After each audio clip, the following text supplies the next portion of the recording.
Here, Denise introduced me to the term imposter syndrome. I don't know if any of you have ever felt that. I own my stuff. I swore I'd never teach piano, never. I was really good at teaching swimming lessons. I could teach a kid in 2 weeks who was terrified of swimming, near drowning experience, to swim across the pool. How many of you have taught a student from beginning to end in 2 weeks? Yeah, it doesn't, in piano, doesn't happen. And I mean, I like things right now. I'm one of those distracted people, and I use the timer for, I'm gonna stay in the kitchen, I'm going to clean the kitchen for 10 minutes. If I don't do that, I go, oh, I need to do this in the other room. Oh, I need to do that. So, a timer is my friend, it's a wonderful thing. Anyway, with that, I started teaching when I was about 50, about 20 years ago. All of my colleagues, Dr. Dean, some of you know Dr. Dean, was my mentor. Mark was the one who got me in this problem. He was friends with my kids and we were doing things anyway, and he would play with the Southwest Symphony. And so I asked him, who's your teacher? Because I had just, it was 2004. I had just started teaching and I knew enough that I'm going, okay, if I expect my kids to play in a recital, I need to be willing to play in a recital. Who's your teacher? Oh, Dr. Dean. I called Dr. Dean. I think I left 3 messages. My daughter and I are walking over to hear Mark play, and I see who must be Dr. Dean walking in the side door. I said, Dr. Dean, Doctor, come here. How come you didn't return my phone calls? He says, I did. No, you didn't. That was the beginning of our headbutting. And he called me some interesting names. He never called me Twinkie Breath. Oh, you missed out. He called me that plenty. Yeah, he did have plenty. Okay, this is gonna start this with Dr. Dean. So I took lessons from him for 3 years. He wrote me into this musicality thing, for which I will always be grateful. But at one point he said, oh, you're such a dingleberry. I said, do you even know what a dingleberry is? Yeah, he probably didn't. He did not. Raise your hand if you know what a dingleberry is.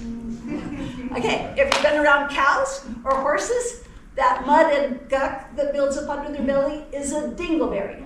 And I pulled it up on my phone and gave him the description, which used a few choice words in there, and he was mortified. He never used dingleberry again. I thought it was a great word. Anyway, with that said, I have a unique perspective on teaching. So, with that said, click. So, I have to say, if you want to become a much better teacher than you ever would have been before, join UMTA. That is the single most important thing you can do to improve your teaching. Dr. Dean wrote me in. One of the chapter meetings we had was titled, How to Break the Curse of the Poor Sight Reader. And this guy came from Springville, running a music school there, and taught us about click. Don't groan. You have any idea what it's going to be? Click. Flashcards. And he taught this class on flashcards. And I'm sitting there in my little world of, my students do flashcards. But I had a little aha moment. If you can't be taught something, that's a problem. So go ahead and click. He introduced flashcards in a way that I'd never done. Okay, Min, I should have had you sort these. Here, you hold. Dun, dun, dun, dun, dun. Dun, dun, dun, dun, dun. You can sort treble and bass after. Yeah. You don't have to do them. You just get to sort them. This is my grandson assistant. And I asked him last night, so I had my own studio evaluations last night. I said, hey Kim, do you want to go to the conference with me and help me out? He goes, really? I said, yeah, you will be really good. And so he agreed. Okay, so this guy did landmarks. And it might be, go ahead and flip it, see. So the first one is landmarks. You have your C, and then you have your C, then you have your C, your C, your C, your C. So both clefs have 3 C's. Then in the, I always say the G, well, because the G clef wraps around the G, the top is for the good guys. F is for the flunkies, the bad guys, or the bottom. So it just helps kids remember how this goes. So I have my landmarks. So, Caitlin, can you shout these out as I do them? Louder, way louder. I can't do this. What is that? Okay, louder.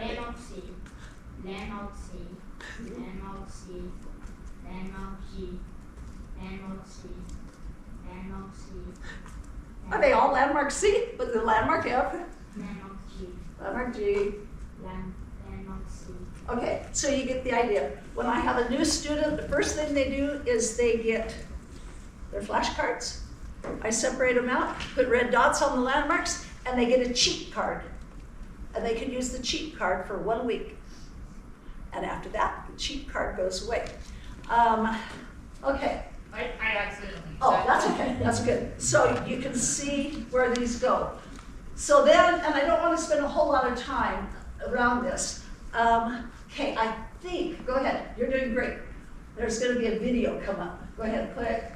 So we do them 3 different ways: regular, intervals, and say and play. Okay, click, let's hear. Hopefully it's loud enough. Can you turn the volume up? Okay, this is Stone, and I think it's his first or second lesson.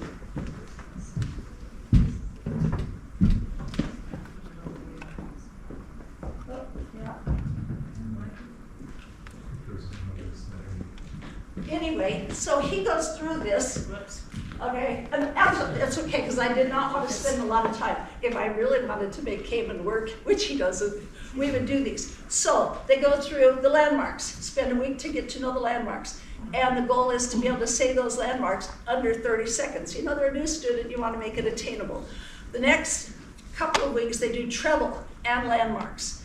And the cool thing is that, so did we get all the bass together? No. I want all the bass together, all the treble together. Anyway, what's really cool is that most of them, whether it's treble or bass, are going to be 1 note away. A lot of times they'll say, okay, do you know where Walgreens is? No. Do you know where Walmart is? Not Walmart. Do you know where McDonald's is? Because I live in Santa Clara. They go, yeah. I say, Walgreens is right across the street from McDonald's. McDonald's is a landmark. You don't have to know where everything is, but if you know what's close to it. And so landmarks with our notes. So we know that that's landmark G. 1 note up above is A. And so they start out with GA or CB. They say the landmark that's closest and then the note that it is. And they go through and they have to do that under a minute. Then we get the bass, and then we put the bass and the, go ahead and flip. We're going to do a couple more. Click, click, another click. So Desmond's doing same play. We're not even going to do that. All of these. Okay, check this chart out. This is accountability because everybody sees this chart. And this is from, almost 2 years ago. As soon as they have passed off the intervals, they put their time down, and it has to be under a minute, and the date they did it. So the first one is intervals, the first one is regular, second one is intervals, third one is say and play, where I put those cards up, and they have to say, they can either say up a second, D, down a second, G, whatever. But they have to be able to do it under a minute and hit the note. And so they're really looking at, by the time they can do the say and play, they know their notes very, very well. That breaks the curse of the poor sight reader. Click. And how many cards are they? Do they have to There's get 30. 30. 30 cards, so it's moving right along. And one of the things that I have found, and Caitlin, you can say if I've said this to you about 29 times, Don't move on say and play, don't move your hands until you say it, because your mouth can say it really fast, and then your fingers just find it, and then I'm putting the next card up, and your brain will remember it. Come do it. You put the cards up. I'm gonna say and play. We'll see how fast you can bring the cards. Yeah. Okay, we're gonna mix them up. Come on this side. Oh, did I drop one? Okay, so you're gonna have to be super fast. Putting those up. Just put them up there. Ready? Go. Oh wait, where's that timer? Come on, Jared, give me a 1 minute timer. I got you covered. Oh, you can do it there. Oh, okay, what do you want, a minute? 1 minute. All right, Okay. 1 minute coming up. Ready? Ready? Yep, you Start. say go. Go. Down the second beat. Up a third beat. Up a second beat. Up a third beat. G card, go. Landmark C. Landmark C. Faster. Landmark C. Keep going. I don't care. Just keep putting them up. Landmark C. Down the second D. Up a second. Down the second. Down the second G. Down the second D. Landmark G. Up the landmark G. Landmark C. Landmark C. Landmark F. Up a second D. Up a second D. Down the second F. Up a second A. Down the second B. Keep going. Down the second B. Up a second. Down the second E. Up a third A. Up a second G. Down the second B. Up a third A. Down the second E. And down the second F. 13 seconds to spare. Woo-hoo! You had to go fast. Are you glad I did it and not you? But that is how good they get at it. And with that chart you saw, let me tell you, competition. Sometimes the students will say, can I do it again? I gotta beat so-and-so. Sure, of course. And one of the things I've learned is I let them do it 3 times. I mean, you could spend the whole lesson. No, 3 times. Next week, hope you get it next week. You're off by 2 seconds. Next week you'll have it. Okay, so that's great. What do we go to? Okay, our second trick is skills. Again, I channel my Dr. Dean. My youngest boy was, well, 3 of my kids took from Dr. Dean after I started taking, and at one point I ended up on the kitchen floor in tears. Made me cry again. Because like I said, I'm just not like Dr. Dean. And this sweet high school junior says to me, Mom, who has a doctorate? Who's been teaching for 40 years? You've been teaching for 4 years, and I think you're doing great. Isn't that the coolest thing? And he was spot on. Here I'm comparing my little nothing or very tidbit to this Dr. Dean who carried at least 99 students. I told him he was insane. We had a good relationship. We could tell each other a few things here and there. Anyway, so Dr. Dean taught me and my kids. I learned so much just simply by taking lessons from him, how important our technique is. But I taught him some things too. It was so cool. And let me tell you, I believe in inspiration and personal revelation. And I was teaching a student how to do full scales, and it just came into my mind. And this is going to be really weird. Want you to, okay, the first thing I say is, how many doors does a car have? Really, and that's how I get that answer. How many doors does a car have? Throw it out there. 4. Usually 4. But if it's a really cool sports car, how many doors? 2. 2. Okay, so watch this. Start. Okay, yeah, it'll be backwards. Doors. 2 doors, 4 doors. Doors. 3s. 1, 2. 2, 1. 3s. Doors. Thumbs, because we do 2 octaves. From the very beginning, we do 2 octaves. Thumbs, doors, 3s, 1, 2, 2, 1, 3s, doors, end. I'm going to play it and say it. Start, doors, 3s, 1, 2, 2, 1, 3s. It's a club. You have to go through the doors to get thumb, threes, 1, 2, 2, 1, threes. Go out the doors, thumbs. We go back in the doors, threes, 1, 2, 2, 1, threes, doors again. Cool thing? Wanna come play? Yep, you gotta come play. Make yourself useful. Woo! The cool thing, yeah, you can play the piano, is that, which scale do you wanna do? C, G, D, A, R, E, not C. I just did C. G. Okay, he's gonna do G. Say the fingering out loud.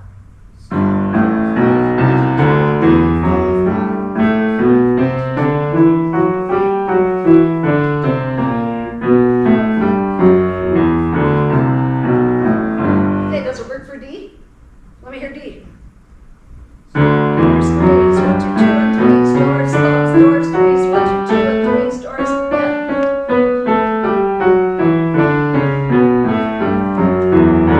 For A, let's hear E. Haha. I'm giving you a break. You don't have to do all of them. 1, 2, 2, 1, threes, doors, thumbs, doors, threes, 1, 2, 2, 1, threes, doors, and yeah. Okay, that's good. Thank you. So next thing I do, I write that out. I have it printed out. That saying, and I say, memorize this. You'll need to have it memorized when you come back next week. Then I introduce the fingering to them. They really have to memorize that saying. Okay, so it works for C, G, D, A, D, blah, blah, blah. Good, click. Oh, no, hang on a second, Oh, yeah, because that's tricky. yeah. I cannot tell you enough because, and Dr. Dean always said, C is the hardest scale. Oh, yeah, because it has no geography to it. It's all flat. Okay, next scale, next thing. Okay, and you go back down saying the same thing. It works both ways. Okay, now, this, Dr. Dean, the Black Keys rules. So, you teach the kids 2 and 3 go on the 2 black notes, and you smash them. Okay, now the 3s, smash. Okay, now between the 2 and 3, you have your 2 white notes. So you choose the left. So, I'm doing B. So I have my 2 and 3, I have the 2 black notes. Choose the left of the white notes. So we go left, smash. And now we have 2 more white notes. Left, choose the left, smash. Left, smash, left, smash. And there's your 2 octaves. So they learn B, and then once they do that, they play individually. Choose the left, choose the left, choose the left. Works. Then you go to F sharp. And it's like you're in the military. So you have your 3s, your 3 black notes. Choose the left, right, left, right. Doesn't that sound like military? Left, right, left, right, left, right. Works really well. And then you get to C sharp, the Mormon scale. Except we don't call it the Mormon scale anymore. We simply say the choose the right scale. So C sharp, we want to choose the right. Choose the right, right.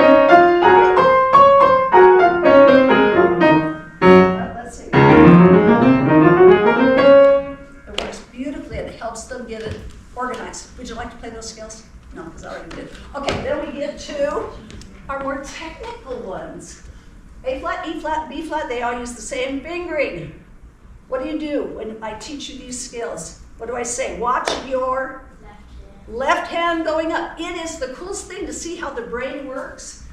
I have tried it more times. So anyway, so we go A flat, do not, and sometimes I'll put a book over the right hand so they cannot watch the right hand. We go 3, 2, 1, 4. I can hear Dr. Dean yelling 4, 3, 2, 1, 4, 3, 2, 1, 4, 3, 2, 1. What do I say coming down? I watch my right hand and follows the rules. I watch my right hand and follows the rules. So it's the next slide. There we go. 3, 2, 1, 4. Next one. Oh, yeah, I forgot. See, that's why I put it in there. The hand you're not watching, always, so my left hand, my right hand, 4 is on a black note. Your thumb, the hand you don't watch, will always come off with a thumb. Now going down, I'm watching my right hand. I've got a 3 on my left. My thumb's gonna come at 3 black. The kids only get messed up when they watch the wrong hand. Your brain just autopilots. It is the coolest thing. Okay, Watching right hand coming down. I watch my right hand, it follows the rules. I watch my right hand, it follows the rules. Which one do you want to do? A flat, E flat, or B flat? None? No, you get to choose one. Come on, be brave. You might get another bit of honey out of it. Okay. We have a treat at my house that the kids like, a bit of honey rules. Okay, you want to do A flat? Go for it. 3, 2, 1, 4, 3, 2, 1, 3, 2, 1, 4, 3, 2, 1. I watch my right hand follows the rules. Watch my right hand follows the rules. Watch my right hand follows the rules. And watch my right hand follows the rules. So you have to say that kind of in a rhythm, and it just fits. Very nice. Okay, was that so hard? No, yay. Okay, so let's see here. Occasionally I will teach them hand separate. It just depends on the student. But for the most part, they do it good. Great. F is the only really weird scale. The thumbs play together. Go ahead. On C's and F's. And then the other thing I noticed is if you really watch those black keys. So we've got the 3 black keys here. We're going to have a 4th finger in there. Now we're to the 2 black keys. We're going to have a 3. Now we're to the 3 black keys. We're going to cross with a 4. The 2 black keys. You're going to cross with a 3. So the big set of keys always get a 4. The little set of keys always get a 3. And F is the last scale I teach just because it's kind of funky. Okay, let's see. Yep, watch left hand going up, same thing. Right hand going down, always. Okay, what's the third tip or trick? At least in my book, it is having the right music. So, let's see, do the first one. Okay, so a lot of times, let's see here, especially if I have a new student, if I pull out this and say, you're gonna learn this, and they go, so I never pull that out. I say, okay, let me see. Can you put your 3rd finger on C5? Oh, perfect, you know where C5 is. Now can you go, just do 3, 2, 1? Yeah, that's good. Can you do it 6 times? 1, 2, 3, 4, 5, 6. Now land on B. Good, now do it 6 more times, and then you're gonna go down half a step. 2, 3, 4, 5, 6. That's it. Now, you're gonna jump up 1 block, go up the block to C6. Do the same thing. 1, 2, 3, 4, 5, 6. Perfect. Now you're gonna do it 1 time. Now do it again. And then we've got a cool A arpeggio. That's where you just bring the chord up, and you go like that. Okay, now you've got the right hand. I'm gonna play the left hand.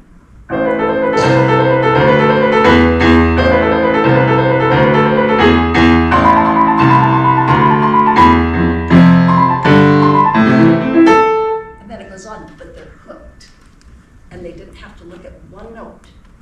Then as they learn this, then I say, did you know you just played this whole page? Or they go, that whole page, that's what you played. Isn't that easy? And they have success. And that is, in my book, what it's all about. So having cool pieces. Okay, we've got, okay, so I just did all that, blah, blah, blah. I have to tell you, so, what, 7, 8 years ago at a UMTA, I think it was during lunch, and to share a teaching tip, and so I said, okay, I need somebody that come up here that's never played the piano. I picked the wrong person. They really had never touched a note, and I didn't have this fine-tuned to how to teach it. I could teach that gal again, but I just went, that didn't go so well. Okay, here are a few of my favorites. So that one's Nimble Fingers by Vandal. The Elf and the Fairy, got it? I'm not even gonna. So if I remember this right.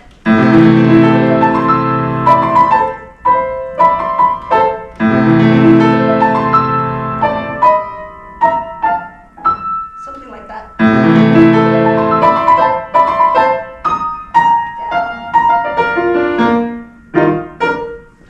Something like that. But again, it's something, it's an arpeggio. Play me an arpeggio.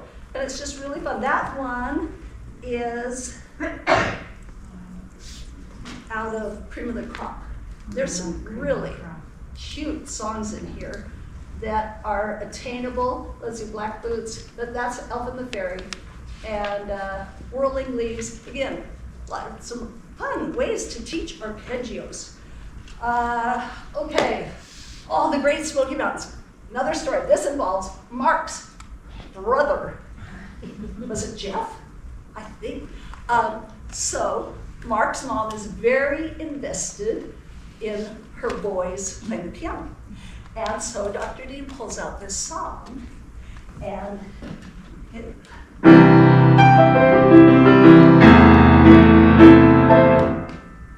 that's like a girl piece. Oh, I just had a parent say, this doesn't really highlight my daughter's abilities. Oh. And I was so grateful that she said, we're going to find a teacher closer to me. Thank you, thank you. Anyway, you should come up and play it. You don't remember it?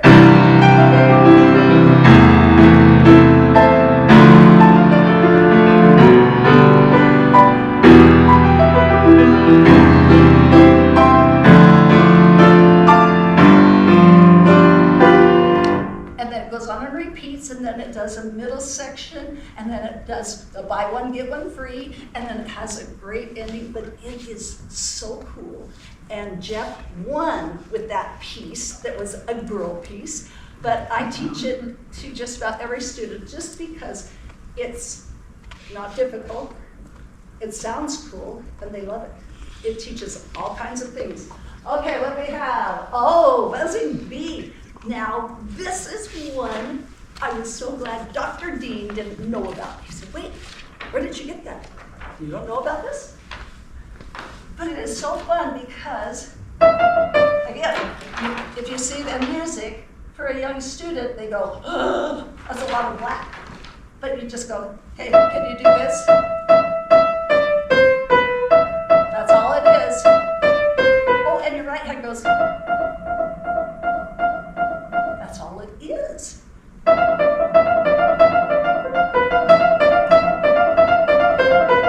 Now go just up a little bit. Same thing. Oh, now you put a roof on. You go to that black note and you put your other hand underneath. And then pound the nails in.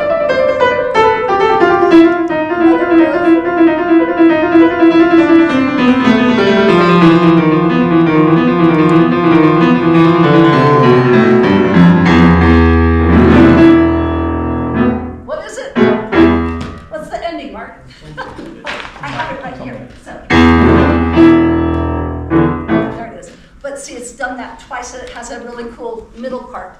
But it teaches some real tight articulation.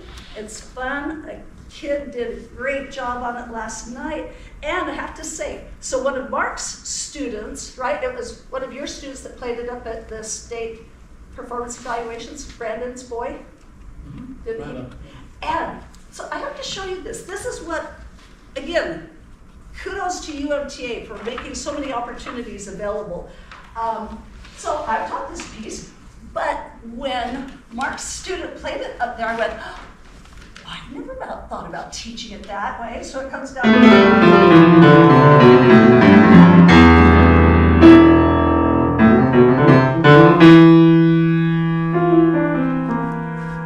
oh, that's cool.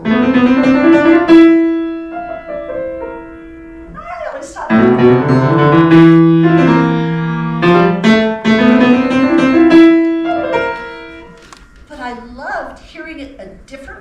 so I could say to my student, which way do you like it better? Do it the way you like it. You know, to give them some creativity, influence. I love learning from each other. Just fabulous. Okay, this is another Dr. Dean that I love. And see, some of these, I mean, I don't know. Mark, can you play this? I'm going to have to look at the... Fifth and a fourth. What's that? It's fifths and fourths, EA. Oh, I forgot. Is Yeah, something. here we go. No. Okay, I'm using the music because this is so cool.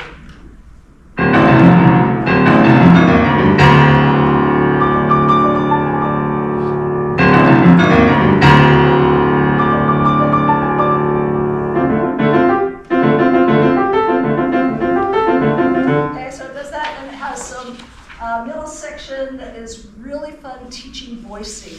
But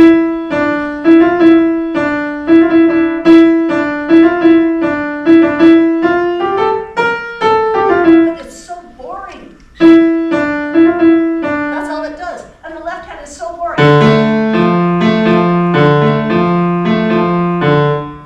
But you put them together.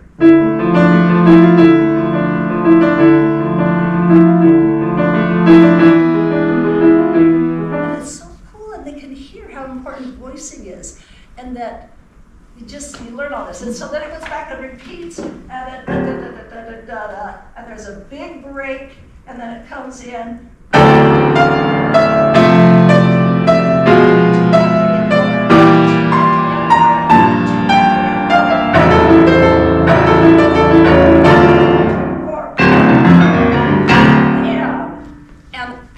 I love the ending because you come off the way you went on. You don't go,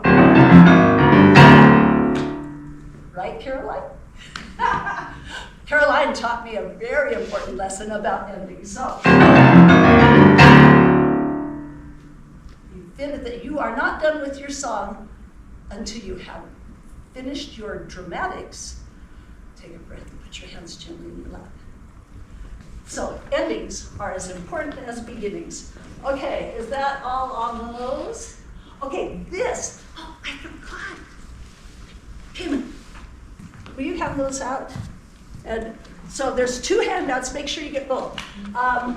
Debbie Clementson from the St. George chapter put this up on the online chapter of UMTA. You can join the online chapter of UMTA for $10.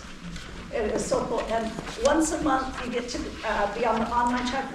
Just 2 weeks ago, they had Peter Mack, who had been president of MTNA, do a presentation, and a lot of it was about transfer students, and they're just going, whoa, over my head, Peter, over my head. But there were some cool things in there that I've used. He says when he takes a transfer student, he says, bring something you have memorized, bring a piece you're working on, be prepared to do some technique, do your scales. And so they come and they do all of this, and so then he says, how much do you practice? I require 2 hours a day, every day. And I'm going. So that afternoon when I had my enclave of boy students, I wrote at the top of their paper, thank you. I wrote on the top of it, Peter Mack, 2 hours every day. And then me, 45 minutes, 5 days a week. Which would you prefer? Now, I can require 2 hours if you want, and those boys just all went, oh, right, Cayman? He was one of the boys on Wednesday. Just, I don't want to practice for 2 hours. No, if I get 45 minutes of good practicing, I am very happy because I see progress. The other thing that I learned from that same online thing was Peter is so gentle. Cayman, am I mean? I mean? No, the answer is no. Am I strict? There is a difference. Mean or strict? What am I? Strict. Am I very strict? I am very strict. I require things. And I have a thing that most of my students know. 3 strikes and you're out. I will still love you, but you are out. But Peter, I went, oh, maybe I better change. He says, I see you're having difficulty practicing 2 hours every day. If you would like, I would be happy to release you. I fire, they get released. And I thought, what a sweet, gentle way to say this isn't a good fit. I will release you, and I can recommend a couple of teachers that would be really possibly a good fit for you. So again, UMTA for the win. The online chapter is fabulous, and they send recordings. If you can't be there at noon on the first Wednesday of the month, you can access the recording. It's so cool. I love it. Okay, one of the things on the handout that the royal household. Again, see, I just love this. Dr. Dean thought this was so cool because he taught this, that rhythm is the most important thing. You break the rhythm, everybody knows. You play a wrong note, Some people will know. And so I took it a step further so that kids could relate. If you are being judged and you make 3 mistakes, but you keep going, the judge will take off 1 point for each mistake. So that's 97 out of 100. If you make 3 mistakes and you stop and fix it, he will take off 10 for each time. Would you prefer a score of 97 or a score of 70? And that's very visual for them. And so I just drill in, you do not stop, ever. Go ahead. Yeah. Oh, it's just on the handout. So, okay, we're good. So this royal household, I named it, actually, one of my students named it the royal household. So king rules, rhythm. What's that? Oh. Did everybody get one of these? Okay, so king is rhythm. Who's the queen? Dynamics, and I say the queen is bipolar. She's either really happy or she's really sad. You cannot have this in between. This is one thing I learned when I had my students go to their first performance evaluations. Of course, they were right behind Dr. Dean's students. What, half a year of teaching versus 40 years of teaching. Luckily I wasn't depressed. I came away going, oh, my students sound like, ugh. It was a great thing for me to see what a good teacher student sounded like. You could tell the louds and the softs and the keep it going. So dynamics is critical. You're not going to have a good kingdom if you don't have a good king and a good queen. And then the prince. You have to have a good prince, and it's a great ending. So just like that last one, ba-da-da-da-da-da-da, bam! Or if you go like at the first time, ba-da-da-ooh, ba-da-da-ooh, okay, ba-da-da-da-da-da-da. You know, you just blown your ending. And you breathe.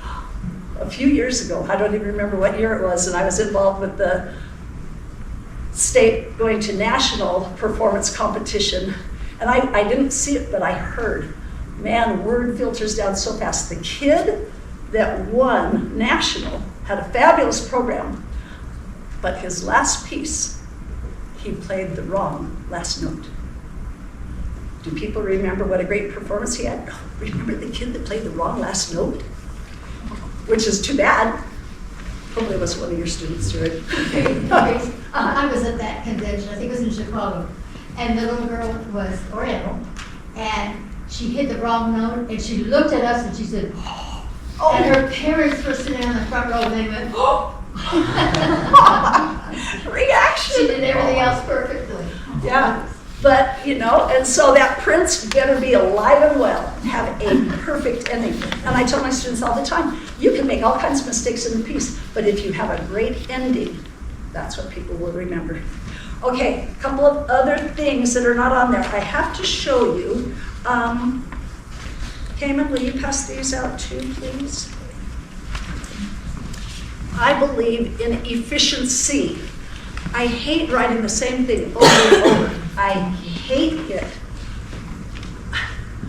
I like fast. The faster, the better. I'm not a perfectionist. I have some daughters who are. I am not. I do not qualify.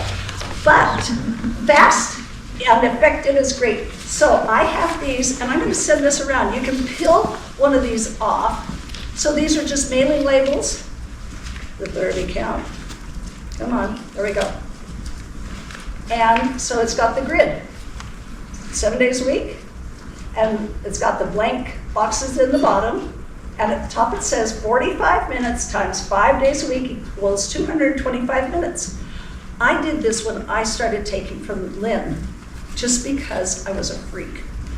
I was so scared that I wasn't good enough. And I wish I could find it. I know I still have it amidst all kinds of things. Okay, and did everybody get one of these? Okay, now Cayman. Actually, I'll just send it with you. So they can just pull one off and stick it on your paper, maybe on the back, because they don't pull off once they're on.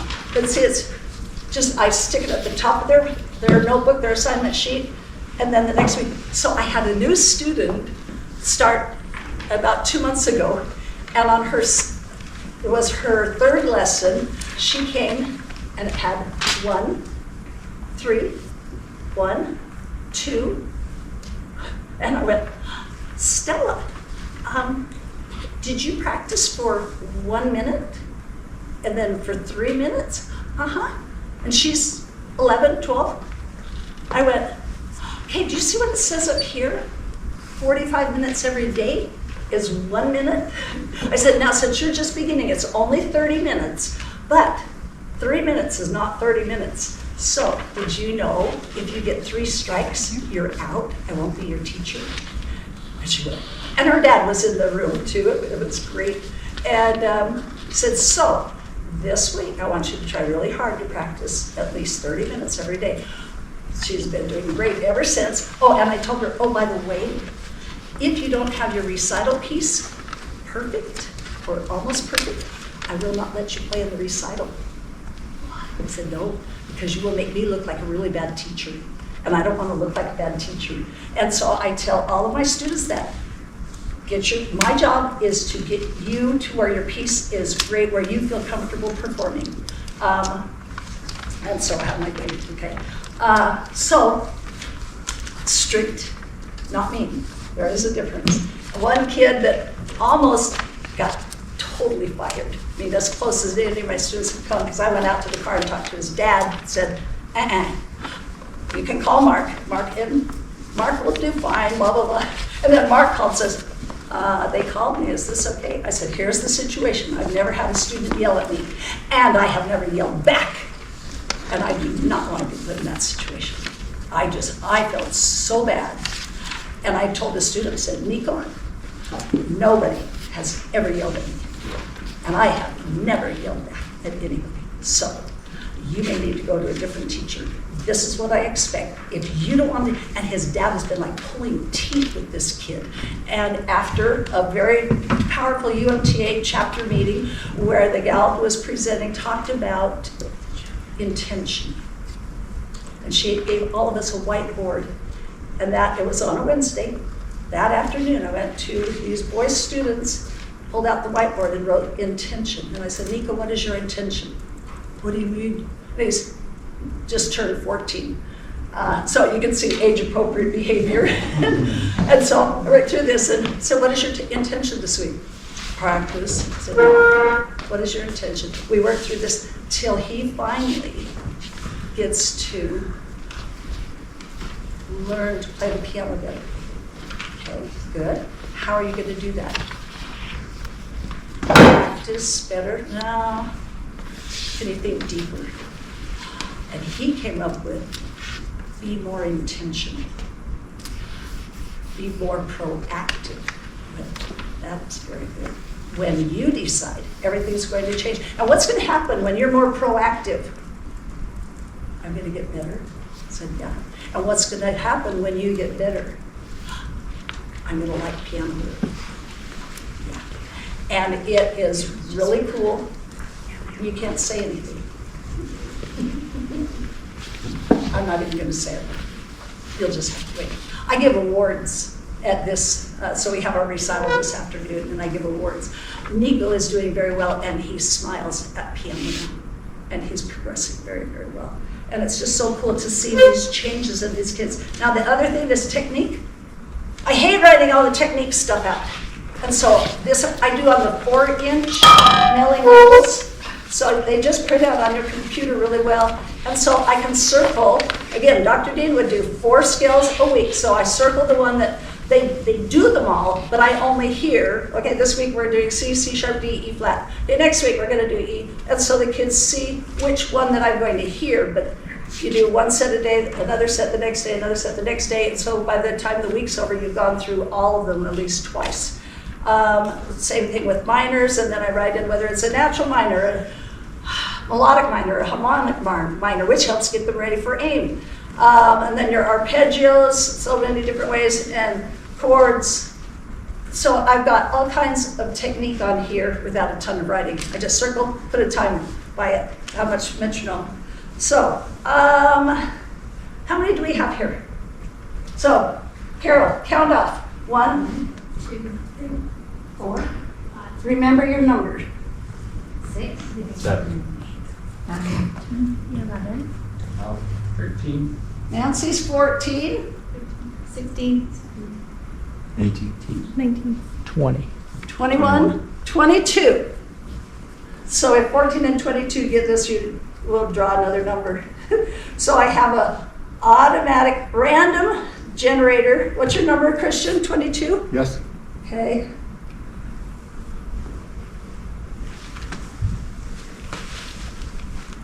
Just give me the generator.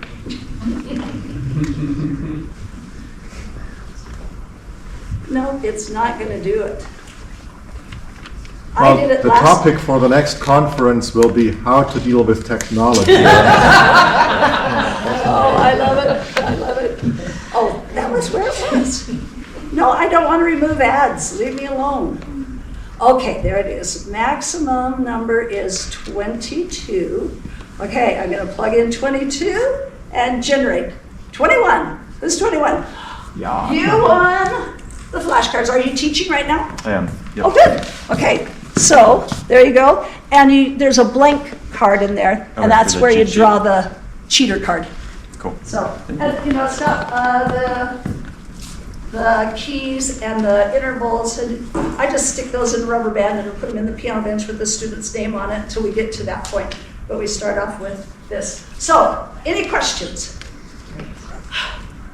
And so, if you come up with questions or anything, just text or call me. But I have one last plug for UMTA. When you join UMTA, every 2 months you get this magazine. And I will just flip to things occasionally.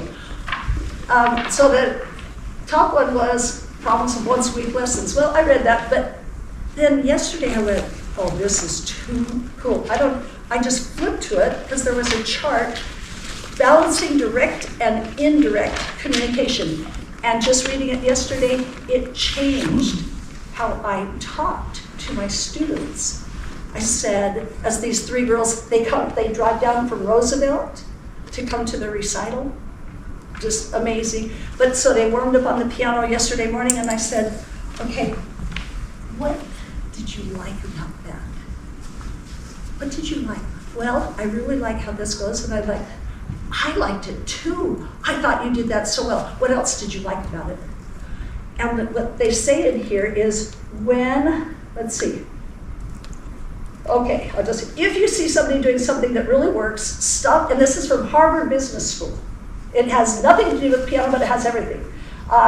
If you see somebody doing something that really works, stopping them and dissecting it with them isn't only a high priority interrupt, it's your highest priority interrupt. As you replay each small moment of excellence to your team member or your student, you'll ease them into rest and digest.